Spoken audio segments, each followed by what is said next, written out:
শীতের দুপুরে ধোঁয়া ওঠা গরম ভাতের সাথে পাতে যদি থাকে এমন 2 রকমের ভর্তা, তাহলে আর কী বা চাই বলো। হ্যালো ফ্রেন্ডস, দুষ্টু দিশা লাইফস্টাইলে তোমাদের আবারও একবার স্বাগত। আজকে আমার রান্নায় সেরকম বিশেষ কিছু থাকবে না, থাকবে 2 রকমের ভর্তা। আমরা তো ভর্তা খেতে খুব ভালোবাসি, আর বেশিরভাগ বাঙালি ভর্তা খুব পছন্দ করে। আর শীতকালের দিনে এই ভর্তা যদি না খেয়ে থাকি তাহলে তো চরম মিস করবে। আজকে রান্না করব আমি শিম ভর্তা আর টমেটো ভর্তা। তার জন্য এই সমস্ত উপকরণ আমার লাগবে। আমি এখানে 250 গ্রাম মতো শিম নিয়ে নিয়েছি, সব কিছুই আমি ধুয়ে রেখেছি। আর তার সাথে কিছু ধনেপাতা, 5টা কাঁচা লঙ্কা, কিছু রসুন কুচি নিয়ে নিয়েছি। এবং টমেটো ভর্তার জন্য নিয়েছি এখানে 3টে টমেটো, কিছুটা রসুন, কিছুটা লঙ্কা, আর 2টো ভর্তার জন্যই লাগবে পেঁয়াজ। তাই আমি পেঁয়াজগুলোকে একটু পাতলা করে স্লাইস করেই কেটে নিয়েছি। আমার যেহেতু এগুলো সব ধুয়ে রেখেই কাটা, তাই জন্য আর দ্বিতীয়বার ধোয়ার প্রয়োজন নেই।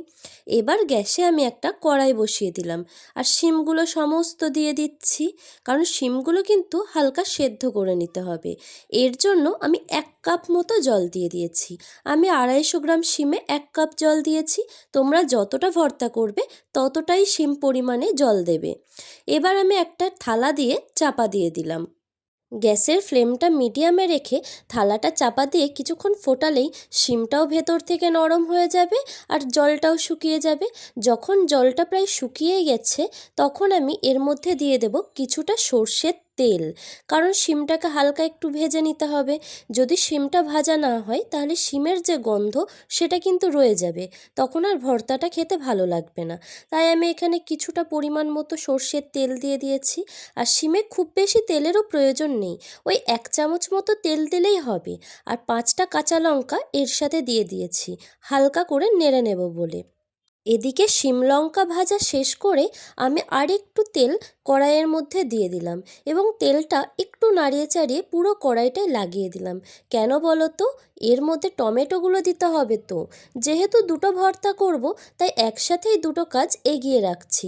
কড়াইয়ের কাজটা কিছুটা ফাঁকা করেই রাখি। আমি এখানে টমেটোগুলো যেরকমভাবে সাজিয়ে দিয়েছি এভাবেই তোমরা সাজিয়ে দেবে। আর তার সাথে 4টে কাঁচা লঙ্কা আর কয়েক টুকরো রসুন আমি এর মধ্যে দিয়ে দিয়েছি ভাজা করার জন্য। গ্যাসের ফ্লেমটা কিন্তু কমিয়ে রাখবে, না হলে টমেটো আবার জ্বলে যাবে আর ভেতর থেকে সেদ্ধও হবে না।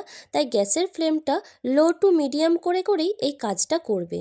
আমার টমেটোগুলো আরেকটু উল্টে দিতে মনে হলো, তাই আমি টমেটোগুলো উল্টে দিলাম, কারণ না হলে বুঝবো কী করে এক পিঠ হয়ে গেছে কিনা। টমেটোগুলো তো আমার উল্টে দেওয়া হয়েই গেছে, কিন্তু টমেটোর সাথে সাথে যে কাঁচা লঙ্কাগুলো ভাজা হয়ে গেছে সেটা তোমরা তো দেখতেই পাচ্ছ। তাই আমি কাঁচা লঙ্কাগুলো একটা থালাতে তুলে নেব, না হলে আবার একটু পুড়ে পুড়ে যাবে।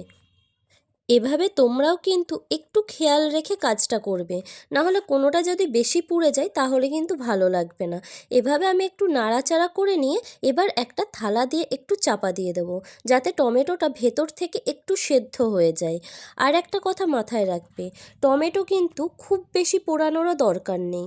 টমেটো এমনিই সফট হয়, তাই খুব বেশি পোড়ানোর দরকার নেই। যখন দেখবে টমেটোর উল্টো পিঠের চামড়াটা আস্তে আস্তে উঠে যাচ্ছে, ফাট ধরে গেছে, তখন কিন্তু তোমরা গ্যাসটা বন্ধ করে দেবে।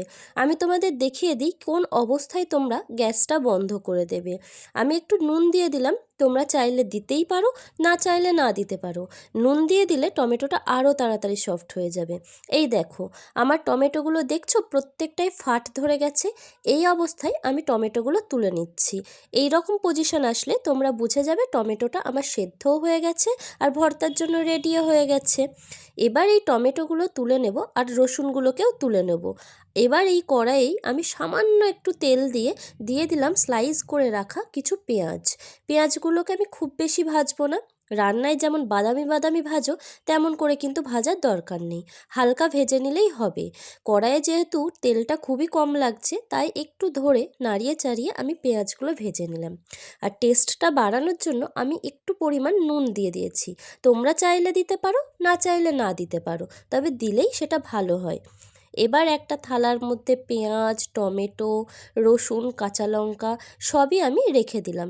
কিন্তু এখন এটা ভর্তাটা বানাবো না, প্রচুর গরম আছে, তাই জন্য আমি এটাকে একটু ঠান্ডা হতে দিচ্ছি। এই অবস্থায় আমি শিমটাকে রেডি করে নিই। একটা মিক্সিং জার নিলাম, তার মধ্যে আমার ভেজে রাখা শিমগুলো, ভেজে রাখা লঙ্কা আর ধনেপাতা, এই তিনটে জিনিস আমি একসাথে দেব পেস্ট করার জন্যে। কিন্তু মাথায় রাখবে, এগুলো পেস্ট করার জন্য দেবে যদি এখানে একটু লেবুর রস পাও, তাহলে তো আরও ভালো হয়। কিন্তু এর মধ্যে একটুও জল দেবে না, জল দিলে কিন্তু একদম ভালো লাগবে না। কোনো ভর্তাতেই জল দিলে ভালো লাগে না। আমি সবগুলোকে জারে দিয়ে দিলাম। এবার জারের ঢাকনাটা দিয়ে জাস্ট এটা একটা মসৃণ পেস্ট বানিয়ে নেব। আমাদের মিক্সি মেশিনের ছোটো জারটা না খারাপ হয়ে গেছে, তাই এই বড় জারটাতেই বানাতে হচ্ছে। আর বড় জারটা একটু প্রবলেম হয়, ছোটো জারেই বেশি ভালো হয় জানো তো। যাই হোক, আমার পেস্টটাও রেডি হয়ে গেছে, তোমরা দেখতেই পেলে। এবার গ্যাসের ওপর একটা কড়াই বসিয়ে দিলাম, আর তাতে দিয়ে দিলাম কিছুটা খাঁটি সর্ষের তেল। ভর্তা কিন্তু সর্ষের তেল ছাড়া ভালো লাগে না। তেলটা একটু গরম হতেই আমি এর মধ্যে দিয়ে দিলাম জিরে। তোমরাও কিন্তু এটা দিয়ে দেবে যদি ভর্তার টেস্ট ভালো পেতে চাও। এবার এর মধ্যে কুচিয়ে রাখা রসুনগুলোকে দিয়ে দিলাম। তোমরা যদি রসুন কুচো করতে না চাও তাহলে থ্যাতো করেও দিতে পারো, কোনো ব্যাপার হবে না। আর স্লাইস করে রাখা পেঁয়াজগুলোও দিয়ে দিলাম। পেঁয়াজগুলোকে একটু ছোট ছোট করে কেটেছি, তাই খুব বেশি ভাজা হতে সময় নেবে না। এবার আমি একটু নাড়াচাড়া করে নেব। ও হ্যাঁ, তার আগে কিন্তু কিছুটা লবণ এর মধ্যে দিয়ে দেবে। যতটা তোমাদের সেম যতটা পরিমাণ মনে হয় ততটুকুই দিয়ে দেবে। আমিও এখানে পরিমাণ মতো একটু লবণ দিয়ে দিলাম। লবণ দিলে পেঁয়াজটা তাড়াতাড়ি ভাজাও হয়ে যাবে, আর লবণ তো আমায় ভর্তাতে দিতেই হবে, তাই আমি এখানে কিছুটা লবণ দিয়ে দিলাম। এবার দেখো, পেঁয়াজটা যখন এই অবস্থায় আসবে তখন তোমরা ভর্তাটা দিয়ে দেবে, মানে বেটে রাখা শিমটা দিয়ে দেবে। যেহেতু আমি এখানে একটুও জল দিইনি, তাই দেখেছো শিমটা বাটিতে আটকেই রয়েছিল। আর একটা কথা, যে কোনো ভর্তা বানানোর সময় তেলটা কিন্তু একটু বেশি পরিমাণে দেবে। তেল ছাড়া কিন্তু ভর্তা ভালো লাগে না। এই দেখতেই পাচ্ছ, তেলটা আমি মোটামুটি বেশি পরিমাণেই দিয়েছিলাম, যতটুকু লাগবে। তার জন্য ভর্তাটা কিন্তু আমার কড়াইয়ে চিপকে যাচ্ছে না। আমার মনে হলো লবণটা একটু কম হতে পারে, তাই আমি আরেকটু দিয়ে দিলাম। তোমরাও কিন্তু তোমাদের পরিমাণটা ঠিক করে তারপরেই দেবে। যতটা ভর্তা বানাবে ততটাই দেবে। নুন কম হলে কোনো খাবারই ভালো লাগে না। আর এখানে কিন্তু হলুদ দেওয়ার কোনো প্রয়োজন নেই। এবার আসল কাজ, যতক্ষণ পারবে ভর্তাটাকে নাড়াচাড়া করো, একদম হাত নাড়ানো বন্ধ করবে না, তাহলে কিন্তু কড়াইয়ে ভর্তা লেগে যাবে, আর ভর্তা খাওয়ার টেস্ট তুমি পাবে না। তাই ভর্তাটাকে খুব ভালো করে নাড়াচাড়া করে নিলাম। নাড়াচাড়া করতে করতে দেখবে ভর্তার কালারটাও কিন্তু চেঞ্জ হয়ে যাবে। আমার দেখতে পাচ্ছ কেমন কালারটা চেঞ্জ হয়ে গেছে, আর ভর্তাটা কিন্তু কড়াইয়ে চিপকাচ্ছে না। এই অবস্থায় তোমরা নামিয়ে নেবে।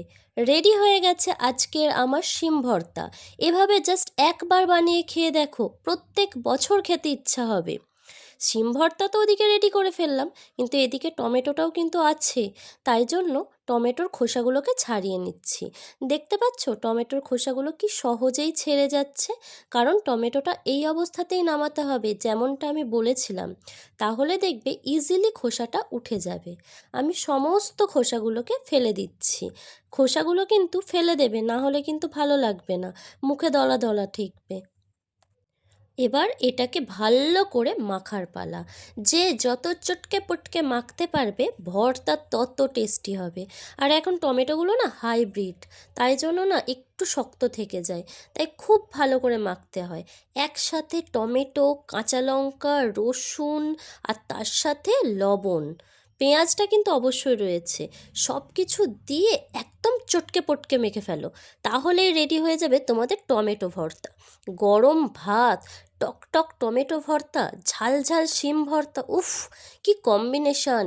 এরকম স্বাদ তুমি জীবনেও ভুলতে পারবে না, একদম স্বর্গ স্বর্গ অনুভূতি। আর একটা কথা, আমার রান্না যদি তোমাদের ভালো লেগে থাকে তাহলে কিন্তু অবশ্যই লাইক, কমেন্ট, শেয়ার করে দেবে। আর আমার চ্যানেলটাকে সাবস্ক্রাইব করতে যেন ভুলো না। এই দেখো, আমার দুটো ভর্তাই আজকে খাওয়ার জন্য রেডি হয়ে গেছে। এখন শুধু অভাব রয়েছে একটু গরম ভাতের। গরম ভাত পাতে পড়লেই ভর্তা দিয়ে একদম চেটেপুটে সারা করে দেবো। তোমরা কিন্তু এই শীতে এই রকমভাবে ভর্তা বানিয়ে অবশ্যই খেয়ে দেখবে। আমি গ্যারেন্টি দিয়ে বলছি, প্রত্যেক বছর খেতে ইচ্ছা হবে। আর বাড়ির সবাই কিন্তু তোমার রান্নার চরম প্রশংসা করবে। হতে পারে ছোট রান্না, কিন্তু এমন স্বাদ, উফ, ভোলার মতো নয়। অনেক বকবক তো করে ফেললাম, এবার বরং আমি আসি, বুঝলে? বড্ড খিদে পেয়ে গেছে। টাটা।